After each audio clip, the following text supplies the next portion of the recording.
Appendix. The Principles of Newspeak. Newspeak was the official language of Oceania, and had been devised to meet the ideological needs of INGSOC, or English Socialism. In the year 1984, there was not as yet anyone who used Newspeak as his sole means of communication, either in speech or writing. The leading articles in the Times were written in it, but this was a tour de force which could only be carried out by a specialist. It was expected that Newspeak would finally supersede Oldspeak, or Standard English as we should call it, by about the year 2050. Meanwhile, it gained ground steadily, all party members tending to use Newspeak words and grammatical constructions more and more in their everyday speech. The version in use in 1984, and embodied in the 9th and 10th editions of the Newspeak Dictionary, was a provisional one and contained many superfluous words and archaic formations which were due to be suppressed later. It is with the final perfected version, as embodied in the 11th edition of the dictionary, that we are concerned here. The purpose of Newspeak was not only to provide a medium of expression for the world view and mental habits proper to the devotees of INGSOC, but to make all other modes of thought impossible. It was intended that when Newspeak had been adopted once and for all, and Oldspeak forgotten, a heretical thought, that is, a thought diverging from the principles of INGSOC, should be literally unthinkable, at least so far as thought is dependent on words. Its vocabulary was so constructed as to give exact and often very subtle expression to every meaning that a party member could properly wish to express, while excluding all other meanings and also the possibility of arriving at them by indirect methods. This was done partly by the invention of new words, but chiefly by eliminating undesirable words and by stripping such words as remained of unorthodox meanings, and so far as possible of all secondary meanings whatever. To give a single example, the word free still existed in Newspeak, but it could only be used in such statements as, "This dog is free from lice," or "This field is free from weeds." It could not be used in its old sense of politically free or intellectually free, since political and intellectual freedom no longer existed, even as concepts, and were therefore of necessity nameless. Quite apart from the suppression of definitely heretical words, reduction of vocabulary was regarded as an end in itself, and no word that could be dispensed with was allowed to survive. Newspeak was designed not to extend but to diminish the range of thought, and this purpose was indirectly assisted by cutting the choice of words down to a minimum.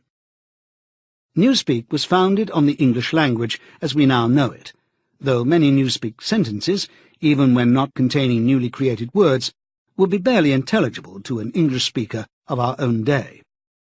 Newspeak words were divided into 3 distinct classes, known as the A vocabulary, the B vocabulary, also called compound words, and the C vocabulary. It will be simpler to discuss each class separately, but the grammatical peculiarities of the language can be dealt with in the section devoted to the A vocabulary, since the same rules held good for all 3 categories. The A vocabulary. The A vocabulary consisted of words needed for the business of everyday life, for such things as eating, drinking, working, putting on one's clothes, going up and down stairs, riding in vehicles, gardening, cooking, and the like.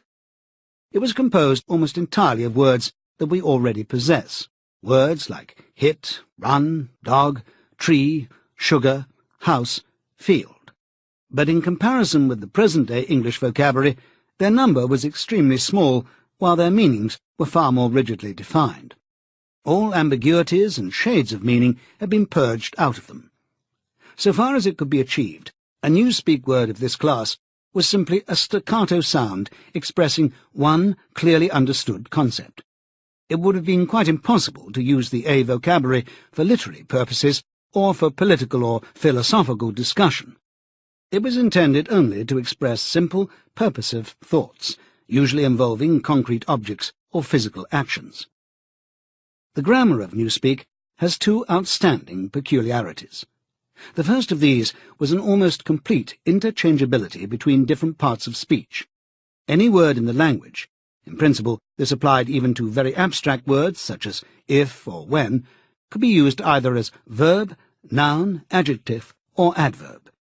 Between the verb and the noun form, when they were of the same root, there was never any variation, this rule of itself involving the destruction of many archaic forms. The word thought, for example, did not exist in Newspeak. Its place was taken by think, which did duty for both noun and verb. No etymological principle was involved here. In some cases, it was the original noun that was chosen for intension, in other cases, the verb. Even where a noun and verb of kindred meaning were not etymologically connected, one or the other of them was frequently suppressed. There was, for example, no such word as cut, its meaning being sufficiently covered by the noun-verb knife. Adjectives were formed by adding the suffix full to the noun-verb, and adverbs by adding wise. Thus, for example, speedful meant rapid, and speedwise meant quickly.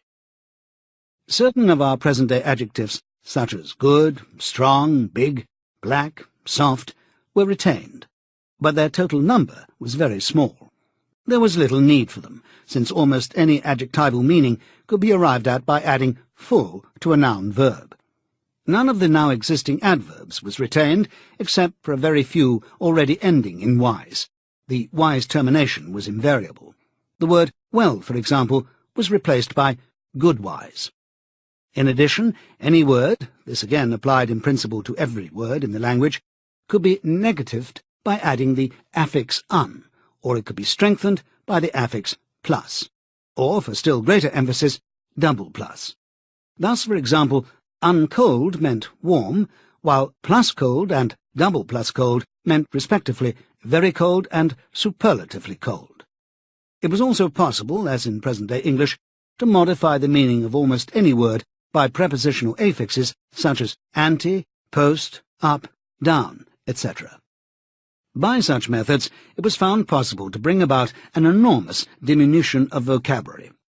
Given, for instance, the word good, there was no need for such a word as bad, since the required meaning was equally well, indeed better, expressed by ungood. All that was necessary, in any case where two words formed a natural pair of opposites, was to decide which of them to suppress. Dark, for example, could be replaced by unlight, or light by undark, according to preference. The second distinguishing mark of Newspeak grammar was its regularity. Subject to a few exceptions, which are mentioned here, all inflections followed the same rules. Thus, in all verbs, the preterite and the past participle were the same, and ended in ed. The preterite of steal was stealed, the preterite of think was thinked, and so on throughout the language. All such forms as swam, gave, brought, spoke, taken, etc., being abolished. All plurals were made by adding s or s's, as the case might be. The plurals of man, ox, life, were man's, ox's, life's. Comparison of adjectives was invariably made by adding est, good, gooder, goodest. Irregular forms, and the more, most formation being suppressed. The only classes of words that were still allowed to inflect irregularity were the pronouns, the relatives, the demonstrative adjectives, and the auxiliary verbs.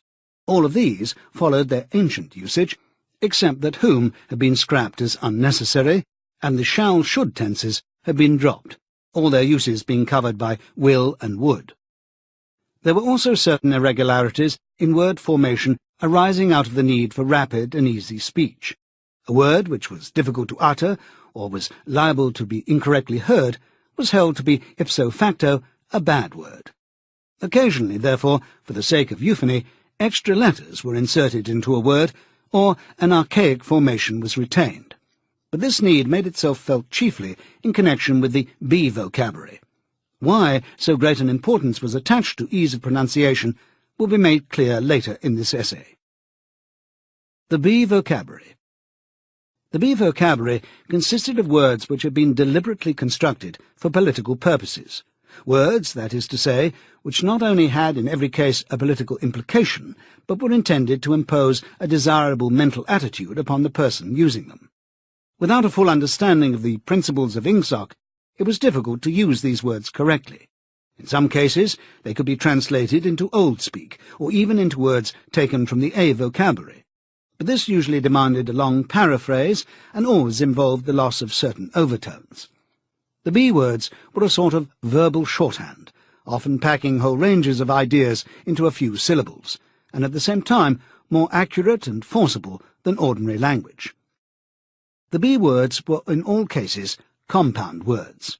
Compound words such as speak right were of course to be found in the A vocabulary, but these were merely convenient abbreviations and had no special ideological colour. They consisted of two or more words, or portions of words, welded together in an easily pronounceable form. The resulting amalgam was always a noun-verb, and inflected according to the ordinary rules. To take a single example, the word good think, meaning very roughly orthodoxy, or if one chose to regard it as a verb, to think in an orthodox manner. This inflected as follows: noun-verb, good think, past tense and past participle, good thinked, present participle, good thinking, adjective, good thinkful, adverb, good think wise, verbal noun, good thinker. The B words were not constructed on any etymological plan. The words of which they were made up could be any parts of speech, and could be placed in any order and mutilated in any way which made them easier to pronounce, while indicating their derivation. In the word crime-think, thought-crime, for instance, the think came second, whereas in think-pol, thought-police, it came first, and in the latter word police had lost its second syllable. Because of the greater difficulty in securing euphony, irregular formations were commoner in the B vocabulary than in the A vocabulary. For example, the adjectival forms of mini-true, mini-pax, and mini-love were, respectively, mini-truthful, mini-peaceful, and mini-lovely, simply because truthful, paxful, and loveful were slightly awkward to pronounce. In principle, however, all B words could inflect, and all inflected in exactly the same way. Some of the B words had highly subtilized meanings, barely intelligible to anyone who had not mastered the language as a whole. Consider, for example, such a typical sentence from a Times leading article as "Old thinkers unbellyfeel ingsoc."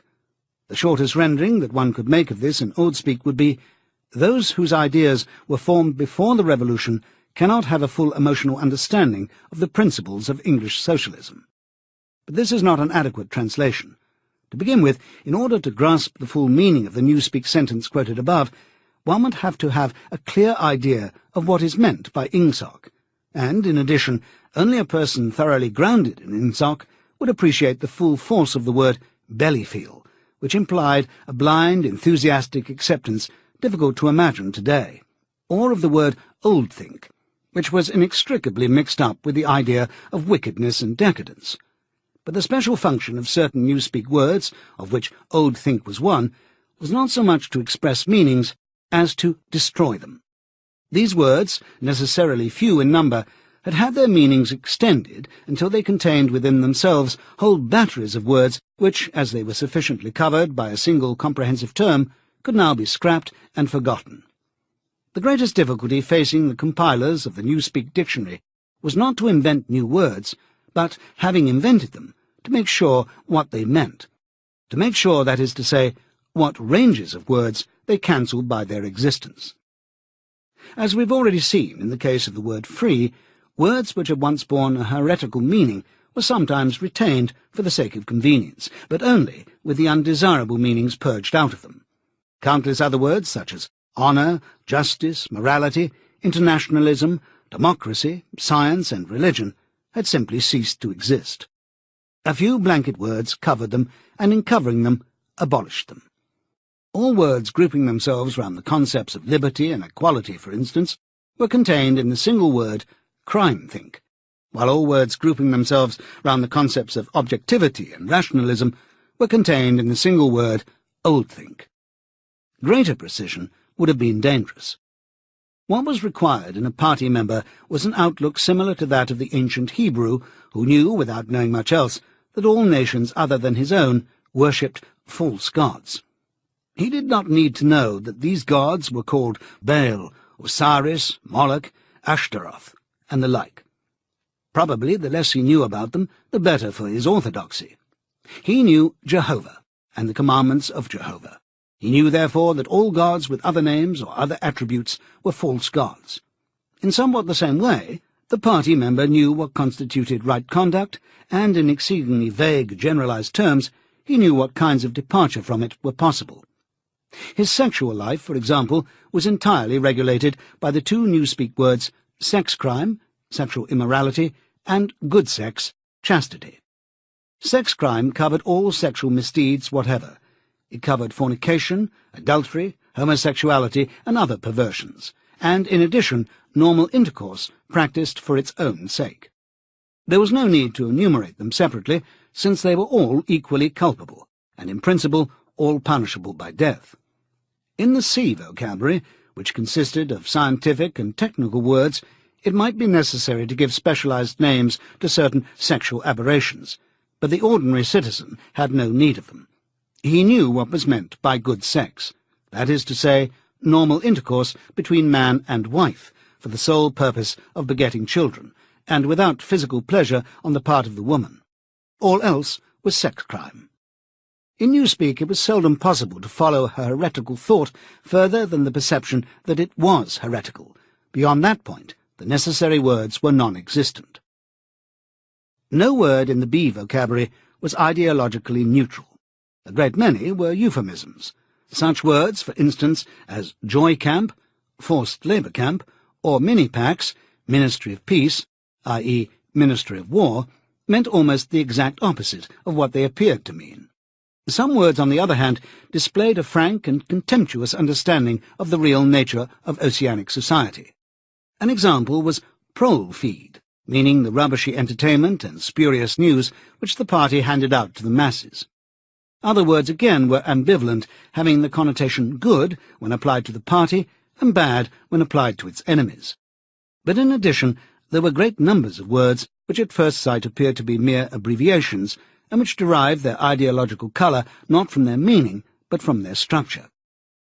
So far as it could be contrived, everything that had or might have political significance of any kind was fitted into the B vocabulary. The name of every organization, or body of people, or doctrine, or country, or institution, or public building was invariably cut down into the familiar shape. That is, a single, easily pronounced word with the smallest number of syllables that would preserve the original derivation. In the Ministry of Truth, for example, the Records Department, in which Winston Smith worked, was called RecDep. The Fiction Department was called FicDep. The Teleprograms Department was known as TeleDep, and so on.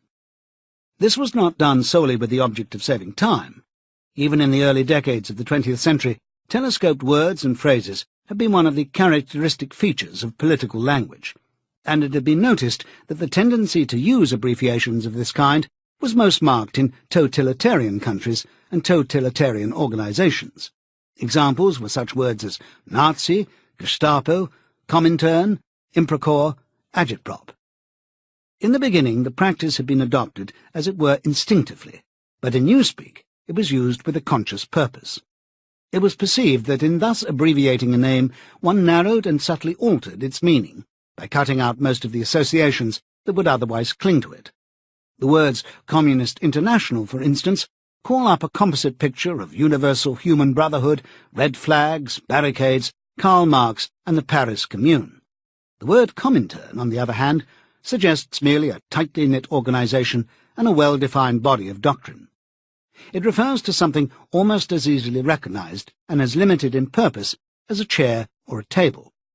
Comintern is a word that can be uttered almost without taking thought, whereas Communist International is a phrase over which one is obliged to linger at least momentarily.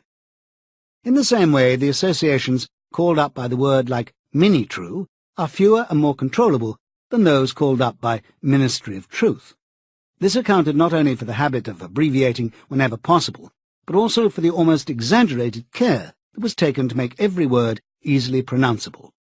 In newspeak, euphony outweighed any consideration other than exactitude of meaning. Regularity of grammar was always sacrificed to it when it seemed necessary, and rightly so, since what was required above all for political purposes were short, clipped words of unmistakable meaning, which could be uttered rapidly and which roused the minimum of echoes in the speaker's mind. The words of the B vocabulary even gained in force from the fact that nearly all of them were very much alike. Almost invariably these words, good think, mini-pax, prole-feed, sex crime, joy camp, ingsoc, bellyfield, thinkpol, and countless others, were words of 2 or 3 syllables, with the stress distributed equally between the first syllable and the last. The use of them encouraged a gabbling style of speech, at once staccato and monotonous, and this was exactly what was aimed at. The intention was to make speech, and especially speech on any subject not ideologically neutral, as nearly as possible independent of consciousness. For the purposes of everyday life, it was no doubt necessary, or sometimes necessary, to reflect before speaking. But a party member called upon to make a political or ethical judgment should be able to spray forth the correct opinions as automatically as a machine gun spraying forth bullets. His training fitted him to do this. The language gave him an almost foolproof instrument, and the texture of the words, with their harsh sound and a certain wilful ugliness, which was in accord with the spirit of ingsoc, assisted the process still further. So did the fact of having very few words to choose from. Relative to our own, the Newspeak vocabulary was tiny, and new ways of reducing it were constantly being devised. Newspeak, indeed, differed from almost all other languages in that its vocabulary grew smaller instead of larger each year. Each reduction was a gain, since the smaller the area of choice, the smaller the temptation to take thought. Ultimately, it was hoped to make articulate speech issue from the larynx without involving the higher brain centres at all. This aim was frankly admitted in the Newspeak word duckspeak, meaning to quack like a duck. Like various other words in the B vocabulary, duckspeak was ambivalent in meaning. Provided that the opinions which were quacked out were orthodox ones, it implied nothing but praise, and when the Times referred to one of the orators of the party as a double plus good duck speaker, it was paying a warm and valued compliment. The C vocabulary. The C vocabulary was supplementary to the others and consisted entirely of scientific and technical terms. These resembled the scientific terms in use today and were constructed from the same roots, but the usual care was taken to define them rigidly and strip them of undesirable meanings. They followed the same grammatical rules as the words in the other 2 vocabularies. Very few of the C words had any currency either in everyday speech or in political speech. Any scientific worker or technician could find all the words he needed in the list devoted to his own speciality, but he seldom had more than a smattering of the words occurring in the other lists. Only a very few words were common to all lists, and there was no vocabulary expressing the function of science as a habit of mind, or a method of thought, irrespective of its particular branches. There was indeed no word for science, any meaning that it could possibly bear being already sufficiently covered by the word ingsoc. From the foregoing account, it will be seen that in Newspeak, the expression of unorthodox opinions, above a very low level, was well nigh impossible. It was, of course, possible to utter heresies of a very crude kind, a species of blasphemy. It would have been possible, for example, to say, Big Brother is ungood. But this statement, which to an orthodox ear merely conveyed a self-evident absurdity, could not have been sustained by reasoned argument, because the necessary words were not available.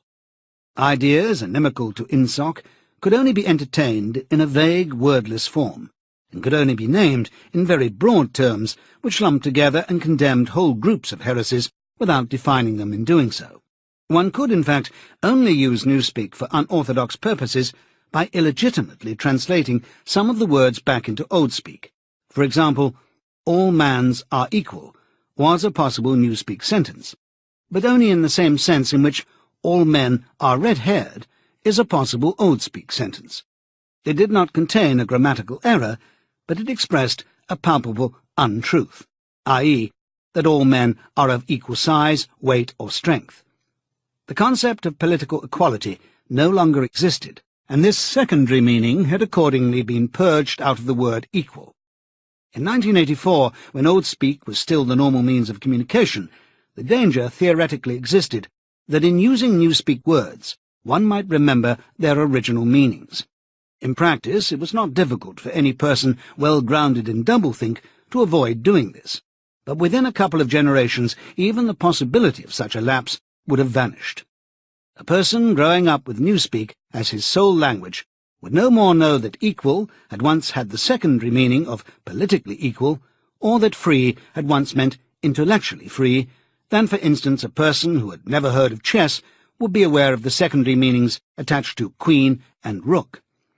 There would be many crimes and errors which it would be beyond his power to commit, simply because they were nameless and therefore unimaginable, and it was to be foreseen that, with the passage of time, the distinguishing characteristics of Newspeak would become more and more pronounced, its words growing fewer and fewer, their meanings more and more rigid, and the chance of putting them to improper uses always diminishing. When Oldspeak had been once and for all superseded, the last link with the past would have been severed. History had already been rewritten, but fragments of the literature of the past survived here and there, imperfectly censored, and so long as one retained one's knowledge of Oldspeak, it was possible to read them. In the future, such fragments, even if they chanced to survive, would be unintelligible and untranslatable. It was impossible to translate any passage of Oldspeak into Newspeak, unless it either referred to some technical process, or some very simple everyday action, or was already orthodox. Good thinkful would be the Newspeak expression, in tendency. In practice, this meant that no book written before approximately 1960 could be translated as a whole. Pre-revolutionary literature could only be subjected to ideological translation, that is, alteration in sense as well as language. Take, for example, the well-known passage from the Declaration of Independence. We hold these truths to be self-evident, that all men are created equal, that they are endowed by their Creator with certain inalienable rights, that among these are life, liberty, and the pursuit of happiness, that to secure these rights, governments are instituted among men, deriving their powers from the consent of the governed, that whenever any form of government becomes destructive of those ends, it is the right of the people to alter or abolish it, and to institute new government. It would have been quite impossible to render this into Newspeak while keeping to the sense of the original. The nearest one could come to doing so would be to swallow the whole passage up in the single word, crime-think. A full translation could only be an ideological translation, whereby Jefferson's words would be changed into a panegyric on absolute government. A good deal of the literature of the past was indeed already being transformed in this way.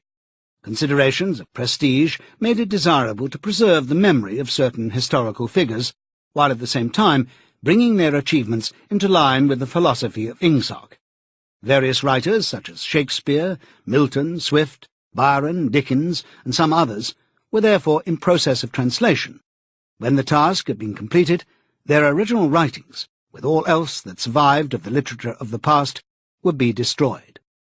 These translations were a slow and difficult business, and it was not expected that they would be finished before the first or second decade of the 21st century. There were also large quantities of merely utilitarian literature, indispensable technical manuals and the like, that had to be treated in the same way. It was chiefly in order to allow time for the preliminary work of translation that the final adoption of Newspeak had been fixed for so late a date as 2050. This concludes the reading of 1984 by George Orwell. Copyright Harcourt Brace & Company, 1949. Copyright renewed, Sonia Brownwell Orwell, 1977. Recorded by arrangement with A.M. Heath & Company. This book was read by Simon Preble. This unabridged recording was published by arrangement with Harcourt Brace & Company, and was produced in 2007 by Blackstone Audio Incorporated, which holds the copyright. Neither this recording nor any portion of it may be reproduced or used for any purpose without prior written authorization from Blackstone Audio Incorporated. If you would like to obtain a complete catalogue of our titles, or our monthly update telling you about new releases and our new collection of books on CD and MP3 CD, call 1-800-SAY-BOOK. That's 1-800-729-2665. You may also obtain the same information from our award-winning website. Our address, all one word, is www.blackstoneaudio.com. Thank you.